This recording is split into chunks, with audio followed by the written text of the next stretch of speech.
Hello tout le monde, j'espère que vous allez bien. Bienvenue pour un point lecture. Je vais vous parler de plusieurs livres aujourd'hui. J'ai pas mal lu au mois de décembre, donc je vais vous parler de 1, 2, 3, 4, 5 livres. Bien qu'il y en ait un que je lis depuis plus ou moins la mi-septembre, parce que je lis un chapitre en fait je lisais un chapitre par semaine. Donc, je vais venir vous présenter L'habit ne fait pas le moineau de Zoé Brisby aux éditions Le Livre de Poche.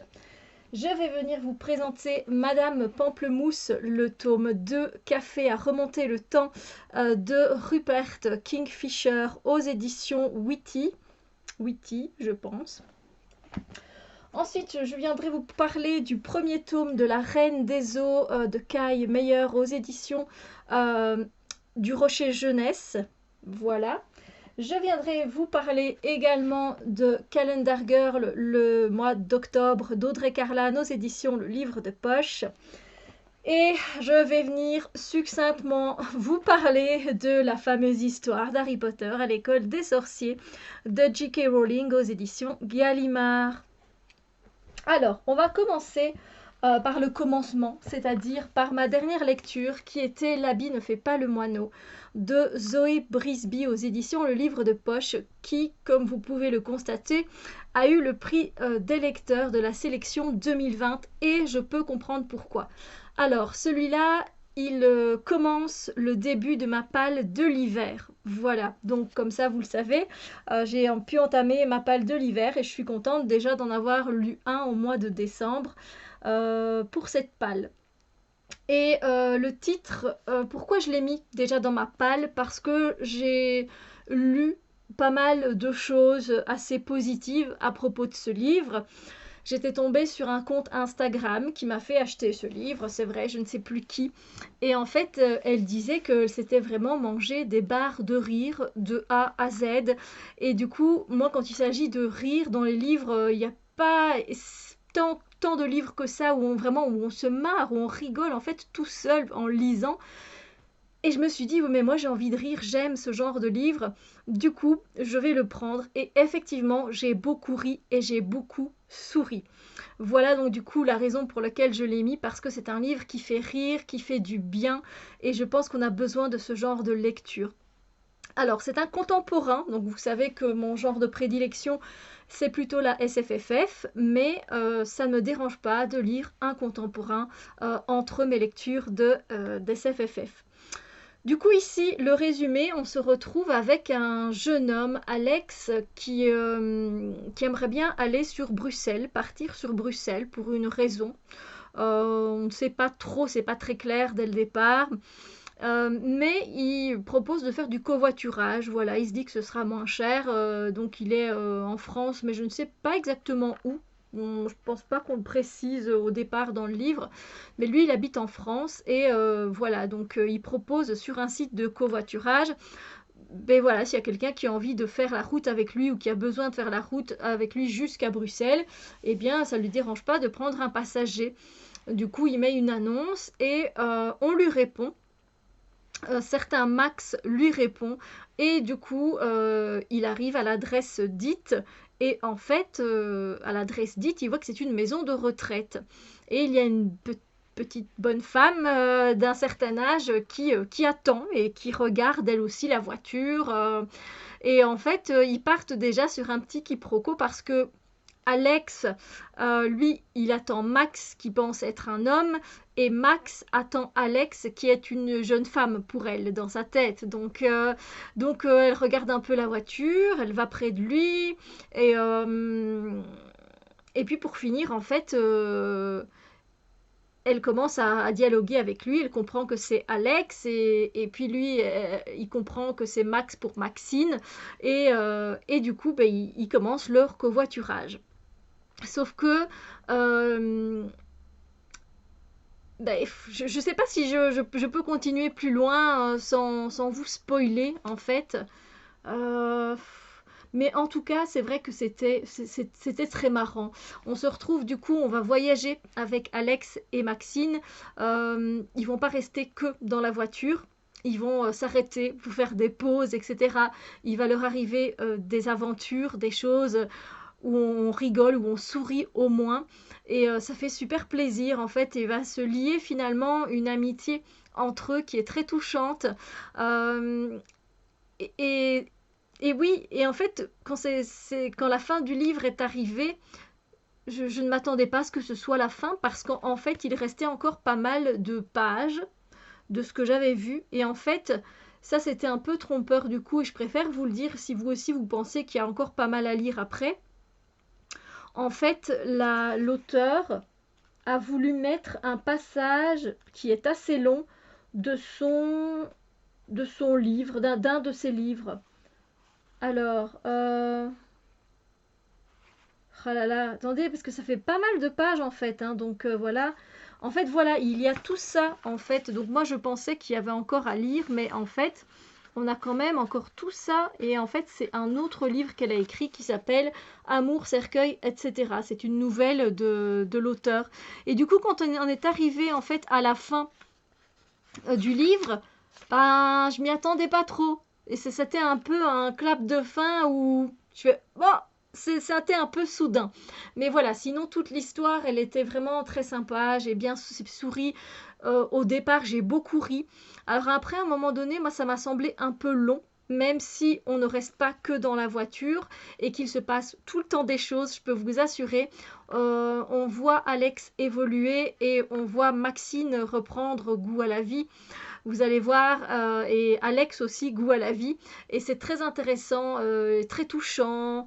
J'ai vraiment beaucoup aimé. Je lui mets un 4 sur 5. C'était très bien. J'ai pas eu de coup de cœur parce que pour moi, à un moment donné, ça m'a semblé long, cette aventure. Même si au final, il se passe beaucoup de choses. Mais vraiment, je le conseille. Ça met du baume au cœur, ça fait rire, ça fait sourire. Et c'est très attendrissant également.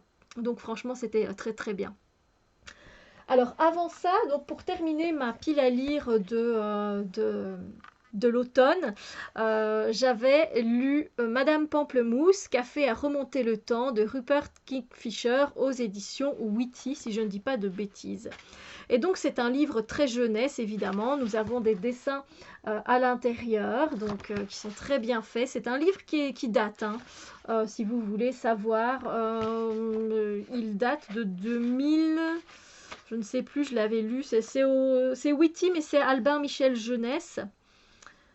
Alors, pour la première fois, il a été publié en 2009 au Royaume-Uni et ici en 2012. Non, ça va encore.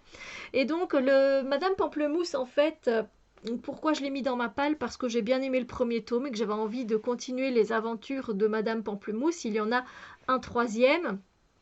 Alors, si vous voulez, on se retrouve ici avec Madame Pamplemousse qui tient un petit magasin un peu particulier à Paris. C'est un Paris d'antan, je préfère vous le dire. Et en fait, on suit en même temps les aventures de Madeleine, si je ne dis pas, oui, Madeleine. Madeleine qui est une jeune fille qui habite avec des parents adoptifs.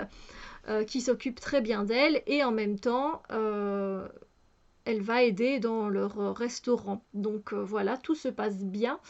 Qu'est-ce qui s'est passé? Ça fait longtemps en fait. Je me souviens qu'à un moment donné, euh, il y a une histoire avec un percolateur en fait, et ce percolateur vous permet de remonter le temps. Donc on va retrouver Madame Pamplemousse, Camembert qui est le chat et Madeleine qui vont être propulsés dans le temps suite à un événement qui va se passer. Je ne peux pas vous en dire évidemment grand chose vu qu'il y a 122 pages. Donc c'est très petit et c'est écrit très aéré, hein, c'est jeunesse. Mais c'était sympa, voilà, c'était sympa. C'est pas non plus la lecture du siècle, mais c'est très divertissant, j'ai envie de dire. Ça me fait plaisir de retrouver les personnages. J'ai mis aussi la note de 4 sur 5, donc voilà. Et du coup, je vais pouvoir le rendre à sa propriétaire, qui n'est autre que ma filleule. Voilà, mais ça va très très vite à lire et c'est très agréable, c'est très frais. Voilà. Alors, j'avais lu ensuite l'histoire de Merle, le tome 1, qui est La Reine des Eaux, donc de Kai Meyer aux éditions du Rocher Jeunesse. Et là, je l'ai lu assez vite aussi. Je pensais qu'il m'a fallu à peu près 5 jours.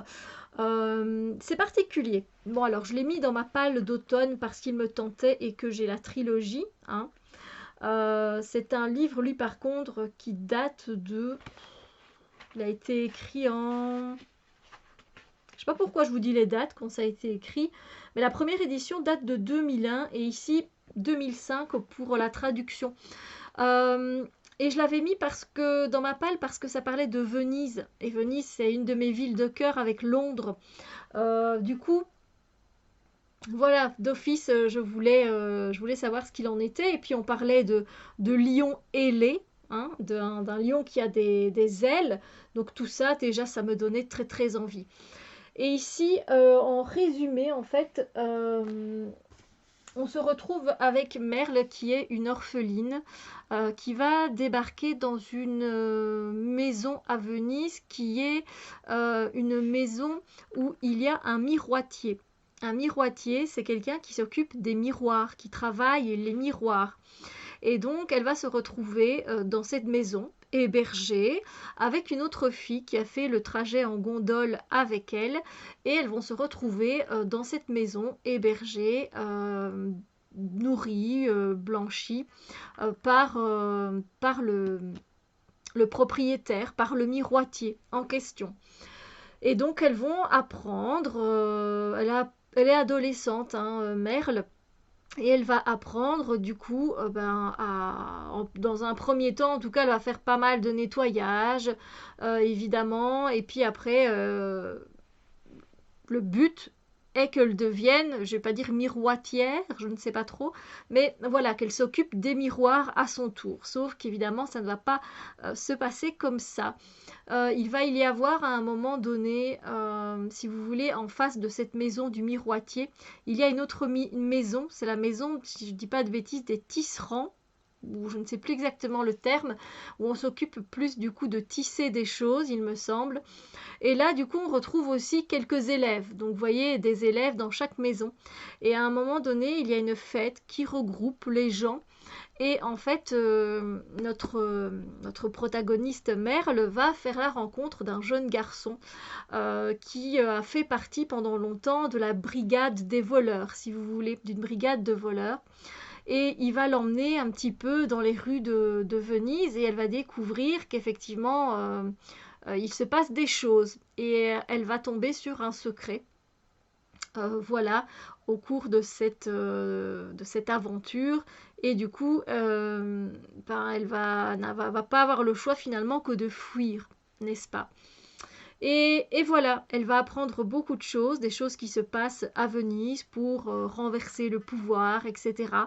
Il y a pas mal donc de mythologie parce qu'on se retrouve en fait avec une Venise un peu dystopique finalement. On est un peu dans un récit dystopique parce qu'on nous parle ici d'une Venise qui a été envahie en fait par des Égyptiens, par des pharaons, si je ne dis pas de bêtises. Il y a des armées égyptiennes du pharaon qui ont ressuscité et qui sont encore là en train d'assiéger Venise. Et ça ne va pas durer encore longtemps pour que Venise ne craque et ne soit envahie par les envahisseurs. Voilà, donc c'était très intéressant ce côté de mélanger l'Égypte avec Venise. C'est particulier, l'ambiance est particulière. Je me sentais, j'arrivais totalement à m'imaginer, à m'immerger dans le monde, mais c'était très particulier. Je vous avoue, alors j'ai les deux autres, donc je lirai la suite avec plaisir. Mais oui, c'était vraiment particulier. Voilà, donc oui, je vous le conseille, hein. Pour moi, ça a été une chouette lecture. Je lui ai aussi mis la note de 4 sur 5, donc voilà. Ici, on est sur du 230 pages, plus ou moins. C'est écrit assez grand, mais il y a quand même pas mal de contenu, en fait. Voilà. Donc, oui, c'était c'était particulier et si vous avez envie d'un genre différent et de voir un petit peu Venise et des pharaons d'Égypte et des lions ailés et des légendes qui se mêlent à tout ça, ah ben, je vous invite à, à lire ce livre. Voilà. Alors, on continue. Je reviens encore en arrière. J'avais lu Calendar Girl le mois d'octobre d'Audrey Carlan. Et là, j'avoue que je vais voir mes petites notes au livre de poche. Oui, je lui ai mis un 2 sur 5. Donc, c'était dans ma palle d'automne. Et je l'ai mis tout simplement parce que je continue la série comme je l'ai commencé. Il me restera ainsi novembre et décembre à lire. Je pense que je vais revendre tous les livres, que je ne vais pas les garder, même s'il y avait quelques mois qui étaient vraiment bien sympathiques, mais je sais que ce pas des livres que je relirai, c'est des livres là qui me... Voilà, entre deux bouquins, comme ici, un peu particuliers, où on est dans une ambiance un peu bizarre, ou alors dans un pavé de presque 500 pages, on a envie un petit peu après de pas se prendre la tête en fait. Et donc c'est pour ça que moi j'intercale ces petits livres-là de 200 pages, qui se lisent très très vite, hein, évidemment. Et qu'est-ce qui s'est passé ici?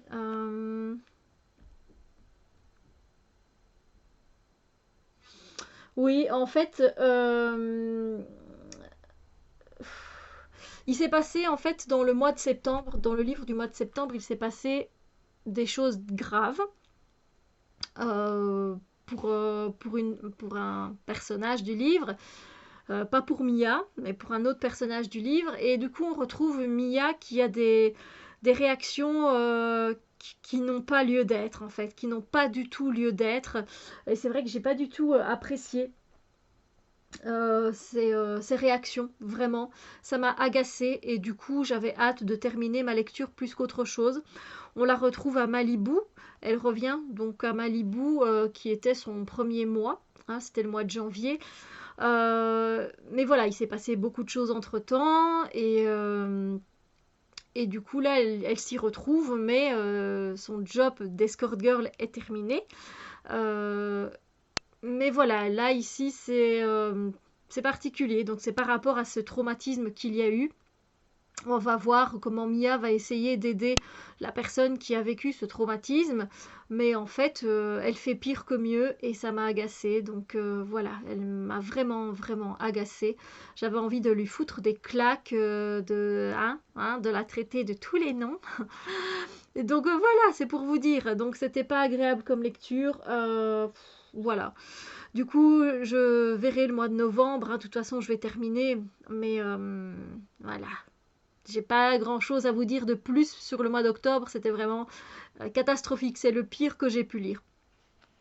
Du coup, après, on passe brièvement, parce que je vais pas vous raconter l'histoire de Harry Potter à l'école des sorciers de J.K. Rowling aux éditions Gallimard, je ne vais pas m'attarder sur l'histoire, je pense que vous la connaissez, vous la reconnaissez, et moi c'était ma première lecture en fait. Ma première lecture des livres d'Harry Potter. Je les ai depuis très longtemps et je ne les ai jamais lus. Voilà, je les avais demandés, mais pour finir, j'ai regardé les films plusieurs fois, mais je ne me suis jamais mis à la lecture. Donc là, en fait, j'ai lu un chapitre par semaine depuis, je pense, la mi-septembre. Et ben voilà, j'ai terminé ma lecture que j'ai adorée. Et j'ai vu effectivement qu'il y avait des choses qu'il n'y a pas dans le film. Évidemment, hein, ça c'est des choses qu'on retrouve de toute façon. Mais ça m'a fait plaisir. Qu'est-ce que ça fait du bien de se retrouver dans un monde qu'on connaît, qui est comme à la maison. En fait, moi, quand je me plongeais pour lire mon chapitre, j'étais dans une bulle de réconfort, de bien-être. Je me sentais bien. Euh, et comme je connais les personnages, c'est comme si je me retrouvais avec des amis avec qui j'allais faire des quêtes, voilà, où j'allais voir Hagrid, le garde-chasse, où je me retrouvais à l'école à apprendre les potions, et voilà, où je me retrouvais sur le ballet pour jouer au Quidditch. Voilà, c'était juste du bonheur et en fait, je pense que du coup, je vais lire La Chambre des Secrets très bientôt, mais je ne lirai pas un chapitre par semaine. je vais lire le livre tout entier directement. Voilà. C'était évidemment super. C'est du 5 sur 5. C'est un coup de cœur, évidemment. Je pense qu'il n'y a même pas à dire quoi que ce soit. C'est un sans faute, évidemment. Et c'est même encore mieux, j'ai envie de dire, que le livre, parce qu'il y a des épreuves qui sont là et qu'on ne voit pas dans le film. Par contre, Hermione, je la trouve plus agaçante ici que dans le film. Voilà. Mais bon, voilà, c'est vrai que j'ai toujours trouvé le personnage d'Hermione un peu agaçante. Mais je l'aime beaucoup, hein, je l'aime beaucoup. Mais voilà. Du coup, que vous dire de plus? Bah, rien d'autre. Et voilà, j'ai adoré, hein, évidemment. Voilà pour mon point lecture. Donc vous voyez, j'ai lu un peu de tout et j'espère que ça vous a donné envie aussi peut-être de lire voilà, quelque chose qui fait sourire. Euh, un livre jeunesse où vous allez remonter le temps grâce à un percolateur de café, ou encore vous retrouvez à Venise dans une ambiance un peu particulière où il y a les armées égyptiennes du pharaon qui essayent d'assiéger Venise avec des secrets et des lions ailés, ou encore si ça vous tente le mois d'octobre, mais bon, bah, je l'ai peut-être pas très bien vendu. Et puis si vous avez envie de vous replonger dans un univers très connu avec de la sorcellerie, de la magie, eh bien Harry Potter est là. Voilà, du coup n'hésitez pas à me mettre ce que vous avez lu, ce que vous êtes en train de lire pour le moment, ça me fera évidemment plaisir, c'est une chaîne où on partage. Sur ce, je vous laisse ici, je vous envoie plein de bisous lumineux et je vous dis à très bientôt pour d'autres vidéos.